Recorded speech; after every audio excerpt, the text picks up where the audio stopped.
Salut les gars, c'est Mani. Aujourd'hui, nous allons démonter ce petit Revolt qui a été transformé en presque survolt. Euh, la vidéo d'unboxing de cette machine m'a fait énormément plaisir parce qu'il y a plein de gens qui ont participé et c'est la finalité de la chose.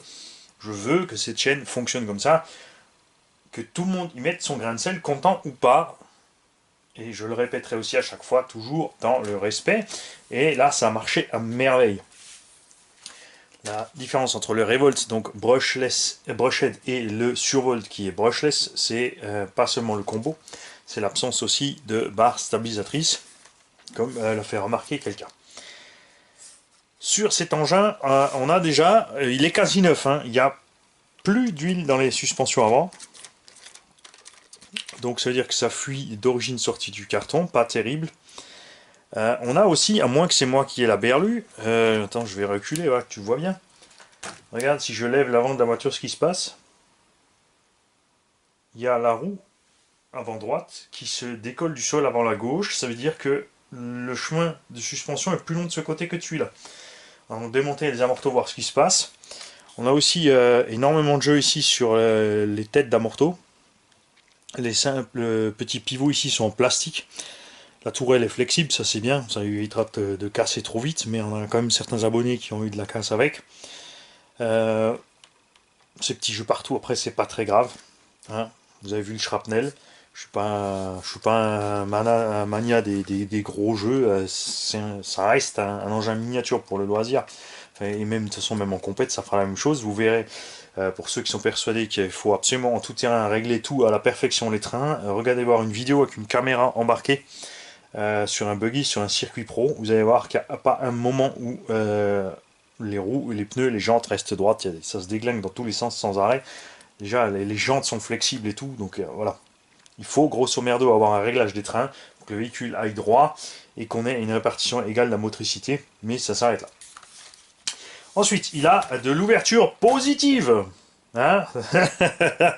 Oui, parce que je me trompe toujours entre l'ouverture. Ici, tu as du carrossage d'ouverture. C'est fou ce que j'ai révisé, moi. Le carrossage ici est positif, ça veut dire qu'on a moins d'espace entre le bas des roues que entre le haut des roues. Ce qui est pas bon, ça sert à rien puisque c'est le pneu qui va forcer de travers.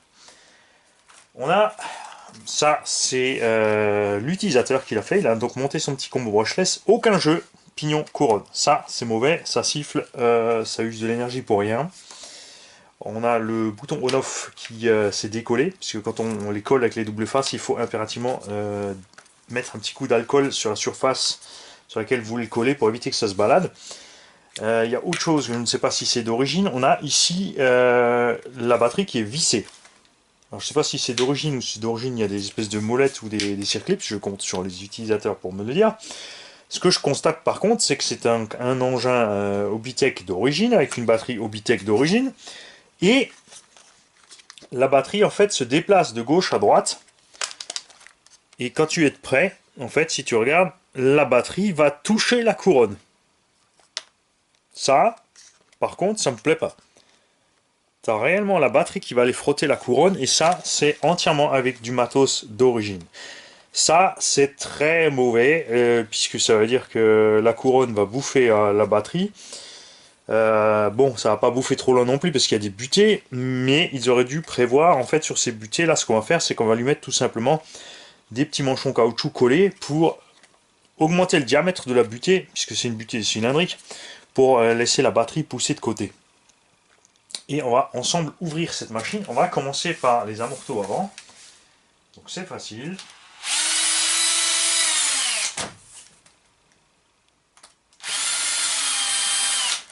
Je tiens à dire d'ailleurs que l'arrière est parfaitement réglé. C'est super. Donc de ce côté-là, un effort. Hop. Je prends un petit bac. On va poser un aéro. Hein. Il n'y a pas beaucoup de pièces.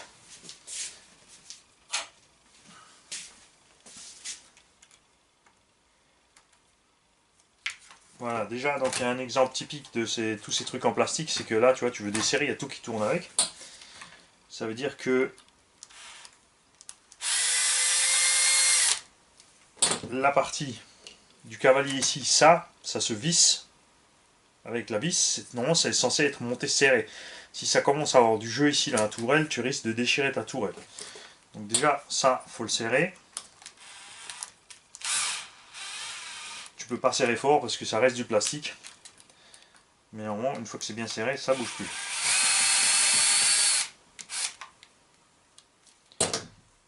Après, c'est vrai que des petits écrous plastiques, des trucs comme ça suffit, puisqu'à la base, c'est un brochehead, donc il n'y a pas non plus des efforts hyper violents sur ces pièces. J'aime bien la façon dont il est monté, j'aime beaucoup le fait qu'il y a tous les cardans sont en acier sur cette machine, même pour la version brochehead. On en a plein qui ont eu des problèmes d'axe de slipper qui ont cassé, et ça me paraît assez étonnant, c'est quand même du 3 mm là-dedans, même du 4, c'est du 4 mm cet axe de slipper. À moins qu'on me parlait de l'axe qui maintient le patin de slipper, enfin le moyeu.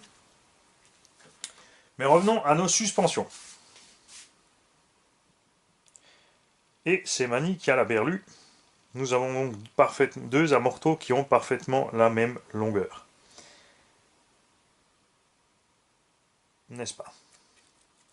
Mais effectivement, celui-là est encore un peu rempli, l'autre est bien vide. On va voir ça. Alors, accessibilité mécanique de la chose. Je vais déjà enlever la lipo.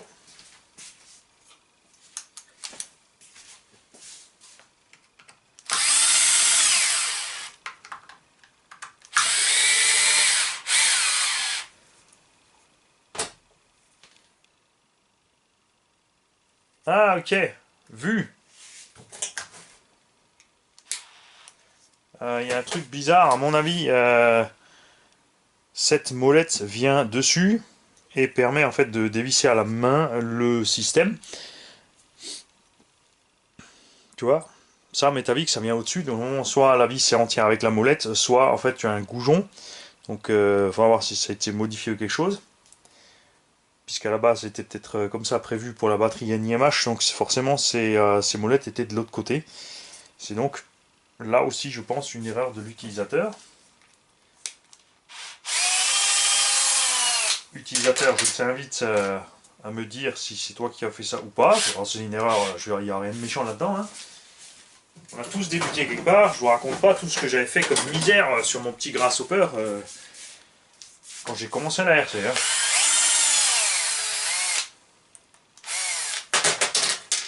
J'avais un père menuisier donc qui voulait pas toucher la mécanique. Forcément, ça se comprend. Hein, il aime pas l'huile et tout.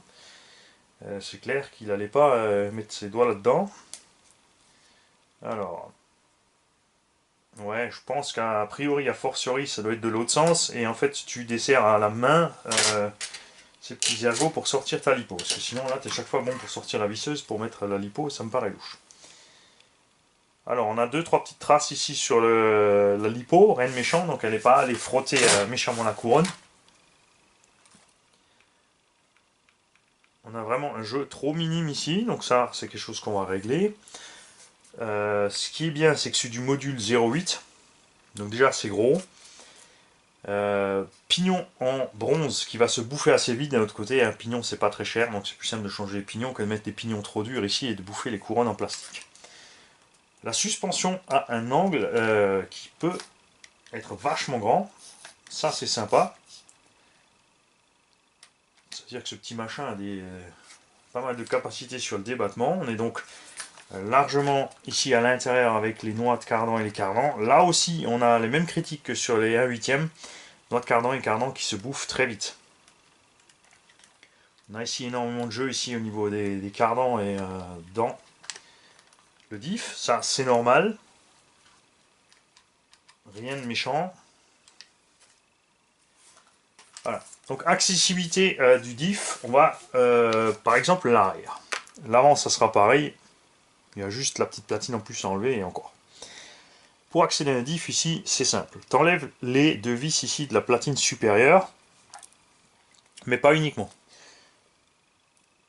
Tu peux la lever après pour sortir le truc, mais c'est plus simple si tu l'enlèves entièrement. Tu enlèves donc ici 4 vis. Je découvre avec vous les mecs, hein. Je vais pas regarder la notice. Ça aussi c'est un peu le but. Voilà. Tu enlèves la boîte radio. Cette boîte radio, moi, elle me plaît. Enfin, il n'y a pas besoin, pardon. Hop. T'enlèves donc les deux vis à l'arrière.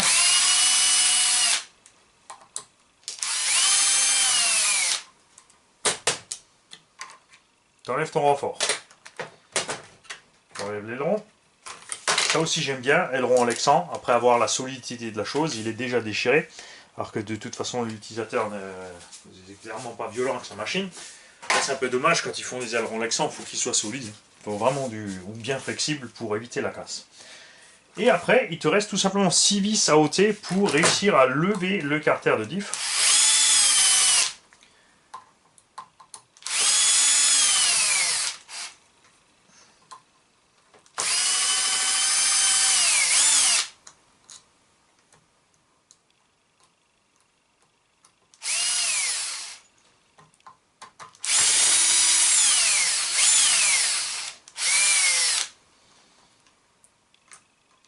Et attention, les vis n'ont pas toutes la même longueur.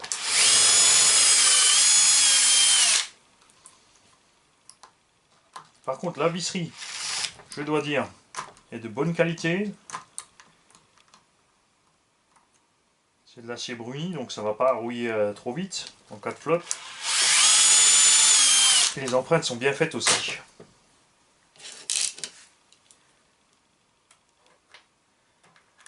Voilà, et là, on arrive au diff. Tout simplement. Donc il n'y a vraiment rien de compliqué. À l'avant, c'est exactement la même manœuvre, sauf que tu as, en fait, à la place d'avoir 4 vis, tu as ici, donc les 4 vis pour enlever là, et tu en as 3 plis à l'avant ici pour enlever ce renfort. On m'a aussi dit que le châssis ne souffrait pas du problème de la séparation en cas de choc, enfin de casse au niveau de cette cellule avant, que c'était très solide. Et c'est vrai que quand on voit ce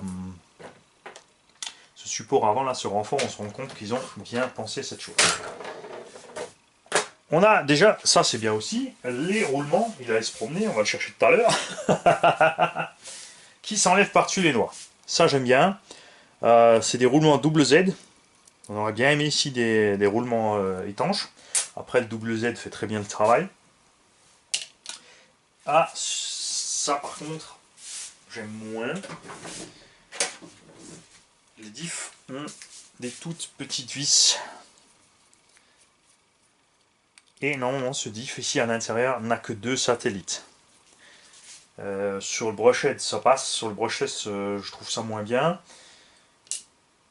Existe en option, et sur les tout nouveaux, les dernières générations de Survolt, et évidemment sur le BX aussi il me semble, on a 4 satellites par diff.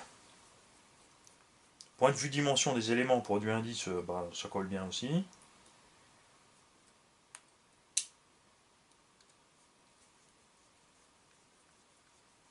La répartition aussi des masses me paraît pas mal, avec tout l'électronique à gauche, la lipo à droite, tout relativement centré sur le châssis. Ça on verra pendant l'essai. Et non, 4 satellites dans la bestiole.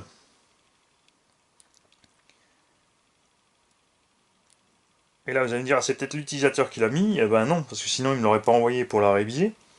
C'est sûr. Graissé, évidemment, il y a un joint. Il y a un joint, donc on pourrait mettre de l'huile à l'intérieur. Mais là, sur un petit 1/10, ça fait très bien le taf. La graisse est bien fraîche, il n'y a vraiment aucun besoin de remplacer cette graisse. N'en faites pas trop. Hein. C'est pas la peine d'exagérer quand vous faites quelque chose à ce niveau-là. Voilà. Donc moi, pour ma part, je vais donc régler cet entre-dents. On va régler aussi le souci. Ça, tiens, on va le faire ensemble. Je vais récupérer la radio, bougez pas. L'utilisateur a un problème avec le build de toute cette histoire. Si je retrouve son carton.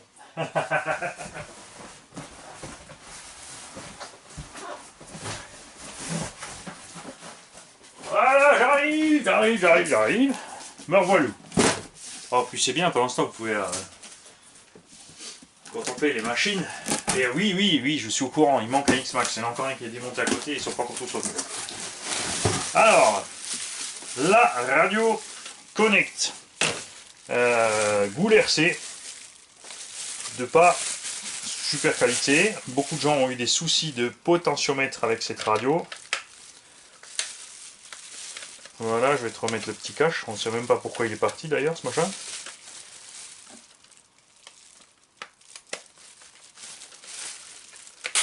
Voilà. Hop. Et on a la notice. Tiens.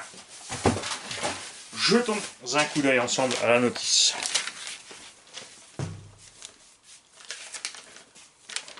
C'est quand même déjà le V4.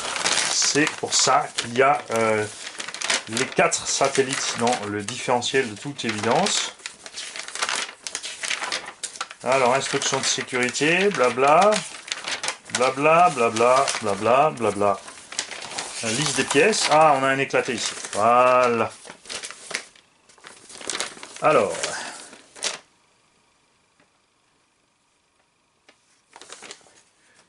Il y a une pièce qui était remplacée aussi à l'avant, qui était en plastique par de l'alu.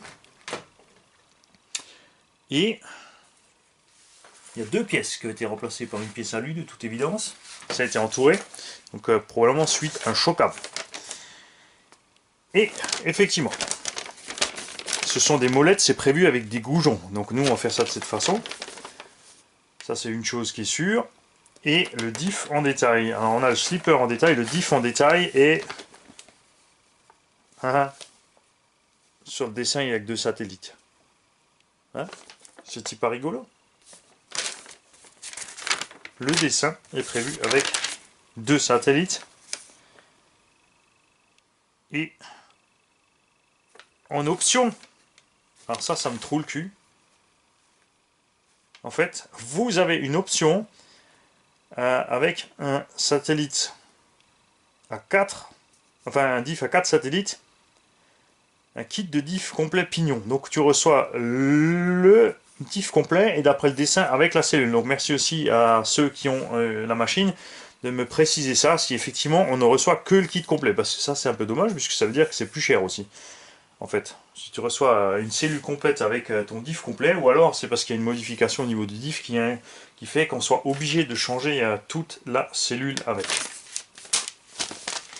Très bien. Alors, nous allons brancher la bestiole. Voilà. On va la mettre en l'air, puisque l'abonné m'a dit qu'il avait un souci avec son réglage. Bon là, normalement, elle devrait aller nulle part. Attends, on va enlever l'arrière. Voilà. Hop. Donc là, si ça mouline, ça moulinera que de l'avant. Très bien. Radio allumée. On allume la machine, on fait attention aux doigts. Et la lumière clignote rouge rapidement, ça veut dire que ton neutre en fait est décalé.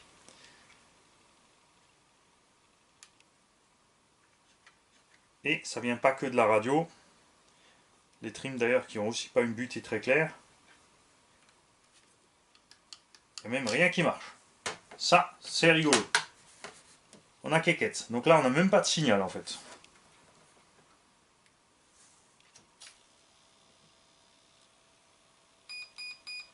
Donc là, je fais tout simplement déjà pour commencer la manip pour le neutre. J'ai allumé en maintenant le petit bouton enfoncé. Donc là, je mets mon trim à 0. J'active ma gâchette pour faire bouger le potard. Je laisse à 0. On ne valide pas le neutre. Ça ne valide pas le neutre. Donc déjà, il y a un souci à ce niveau-là, c'est clair. On va donc ouvrir le boîtier radio.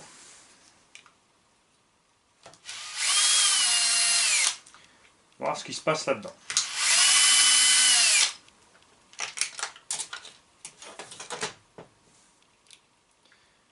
Et c'est normal.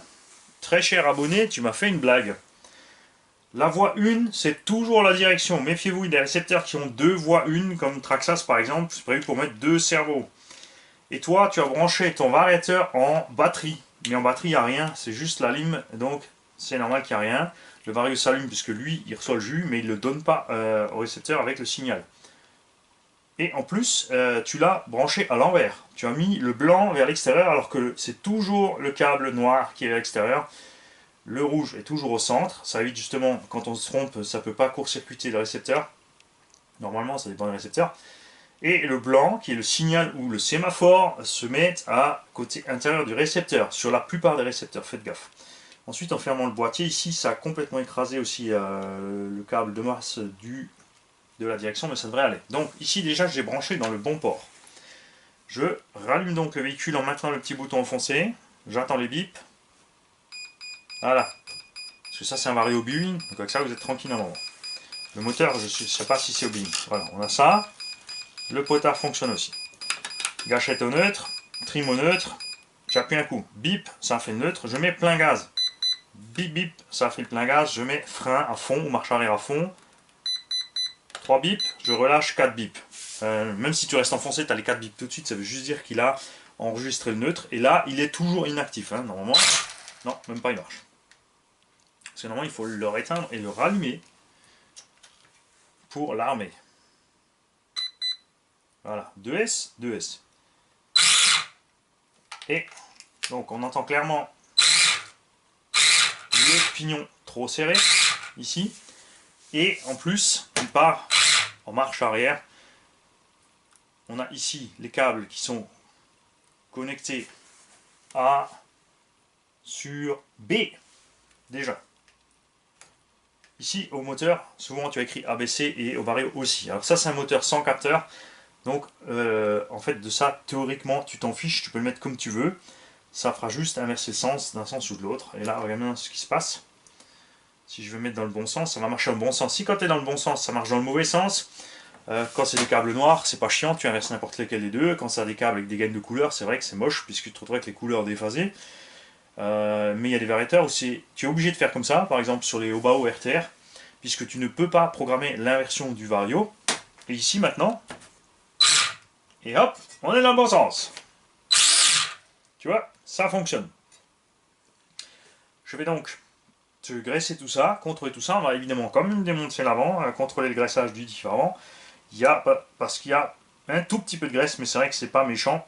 Il n'y a pas grand chose là-dedans. Moi j'aime bien qu'il y en ait assez. Après, c'est pas obligé d'en mettre des tonnes non plus. Je viens de constater aussi, on va éteindre là. Je vais enlever la lipo avant qu'elle tombe comme d'habitude. Je vais éteindre la radio avant que les piles de la radio soient vides comme d'habitude. Je viens de voir aussi autre chose. Cette petite bestiole a aussi ici les axes de fusée qui sont sécurisés au centre par un BTR.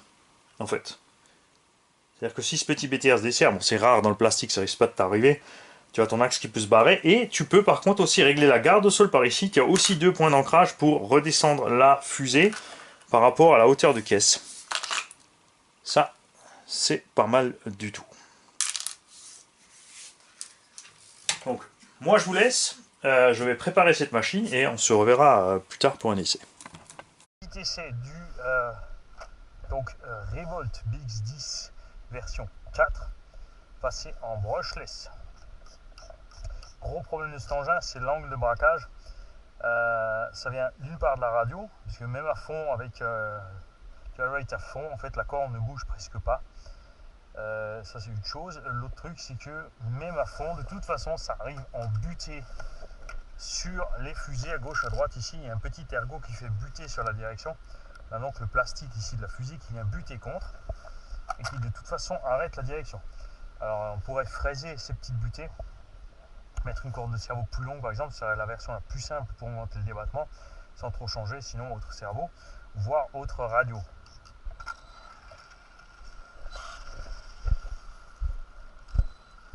Voilà, on a réglé l'entredent et tout. Et le vario effectivement avait un gros problème puisqu'il était réglé sans marche arrière, punch à fond et le frein à 75%, ce qui est beaucoup trop, ce petit machin. Après en roulant effectivement, c'est vrai que l'angle de braquage suffit comme vous pouvez le voir, mais il faut quand même la rue pour tourner. Après c'est censé rouler dans le sable ça glisse. Et vous voyez quand j'accélère que, voilà, vous voyez sur les mouvements de gaz on peut faire partir l'arrière.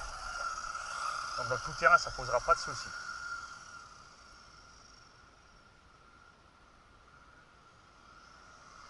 Voilà, là on est à fond en 2S, suffit large. Vous avez vu le petit Timasso B42 fait pas mieux, c'est pareil. Après, le Timasso B42 encaisse le 3S sans brancher. Là, déjà, comme ça hurle sur la transmission en 2S, je ne vous conseille pas de l'utiliser en 3S. Après, les diffs ont l'air pas si mal. Les roulements, ça va. L'engin est extrêmement stable. Il se pilote super facilement. Bon, là, on est sur du goudron. Vous voyez, il réagit super bien à la direction, même sur un endroit où c'est pas censé évoluer. Donc là, avec des petits pneus pistes, ce petit machin sera fort sympa aussi. Vous voyez, avec les freins à 50%, on est bien. Après, c'est un engin pour débutants, donc je dirais que cette direction bridée est pas mal du tout. C'est même bienvenu. Sur le sable, comme dit, ça glissera largement assez. Ça sera toujours encore suffisamment dur à conduire à haute vitesse. En 3S, de toute façon, ça suffit large, puisqu'on utilisera les gaz pour tourner. Voilà, je ne vais pas rester trop longtemps sur le goudron, puisque ce n'est pas son domaine, et que l'engin est en super état. On va donc pas lui amoucher ses pneus. Les amortos aussi sont de piètre qualité, en fait. Ne surtout pas trop remplir ces amortos. Si vous mettez trop d'huile à l'intérieur, il n'y a pas de trou pour sortir de surplein quand vous fermez. Donc au moment de comprimer la suspension, en fait, la pression d'huile va pousser sur le filetage et faire décranter ce filetage. Le plastique est très dur. L'autre chose aussi, c'est une erreur de conception, c'est que quand la tige est enfoncée à fond, en fait, le nil stop qui tient le piston à l'intérieur va taper le fond du capuchon. On est en butée mécanique au fond du capuchon et ça va pousser sur le filetage et arracher le filetage. Donc éventuellement, on va mettre des petits caoutchoucs. Après, il n'y a pas trop de monde qui a eu des soucis avec ça, donc a priori, ça devrait le faire. Voilà. Ce serait bienvenu aussi peut-être de l'essayer avec, selon bien sûr si vous avez beaucoup d'accroches, de mettre 4 roues avant pour perdre un peu d'accroche du travers si vous trouvez qu'il s'ouvre de trop. Là effectivement comme ça, moi personnellement je trouve que ça se pilote pas mal du tout. Ce serait bien aussi de mettre les roues arrière avec du déport peut-être pour élargir la voie arrière à l'inverse si vous survirez sans arrêt. Voilà. Pour les plastiques, la qualité moyenne. Au niveau des filetages, ici, des réglages, ça va très dur, donc ça c'est bon. C'est-à-dire que sur les chocs, vous n'allez pas sans arrêt dérégler les voies. Par contre, au niveau des suspensions, c'est clairement pas suffisant ce petit plastique là. Les tourelles, un peu de flex, voilà, sans plus. À voir au prix de départ où il est. Ça peut faire le travail. Après, c'est un engin, ouais. C'est pas un bâcheur, hein. Si vous voulez utiliser cet engin, vous allez sur genre le petit terrain que j'utilise pour faire les essais des enfants les petits, c'est-à-dire une petite prairie tondue avec un petit bout de parc, un petit bout de sable, par exemple une piste de pétanque, du petit sable bien glissant comme ça, et là il a l'aise, une prairie bien tondue. C'est pas fait pour faire plus, et si vous amusez à aller franchir n'importe quoi et faire des sauts, évidemment ça va casser. C'est du 1/10, c'est pas fait non plus. Pour un 1/10, un trottoir comme ça, c'est énorme. Alors que vous avez vu pour les 1/8 ou pour les MT, c'est à peine une petite pierre à traverser, un trottoir comme ça. Mais même de face, ça peut devenir un problème pour les gros engins. Donc évitez de rouler dans des endroits comme ça, des ruelles où il y a plein d'obstacles. Évitez d'essayer de faire des sauts de malade avec ce genre de truc. C'est un engin de loisir, laissez-le dans son endroit de loisir. Pour ce qui est des noix et des carnons, bien sûr forcément maintenant je ne vais pas faire un essai prolongé, on va pas passer 20 packs dessus pour voir ce qui s'use ou pas. Donc je compte sur les abonnés et les utilisateurs pour me donner leur retour. Mais donnez-moi un retour complet, c'est-à-dire ne me donnez pas juste ce qui a cassé, mais faites comme ceux qui m'ont donné des retours jusqu'à présent, c'est-à-dire de donner dans quelle utilisation c'est arrivé, c'est-à-dire si vous y allez normal ou si vous y allez fort. Et c'est le terrain sur lequel vous évoluez, c'est-à-dire si vous êtes sur une piste de modèle réduit, si vous êtes dans un petit parc sympathique ou si vous roulez comme ça par exemple, le gravier là pour un petit engin comme ça, c'est du massacre total, ça va se fourrer partout et les graviers projetés par les roues vont taper les plastiques etc. Ça peut tout de suite causer des dégâts, bloquer une roue ou autre, puisque ça arrive même en 1/8. Donc évitez absolument ce genre de surface avec ce genre d'engin. Ça, c'est bien.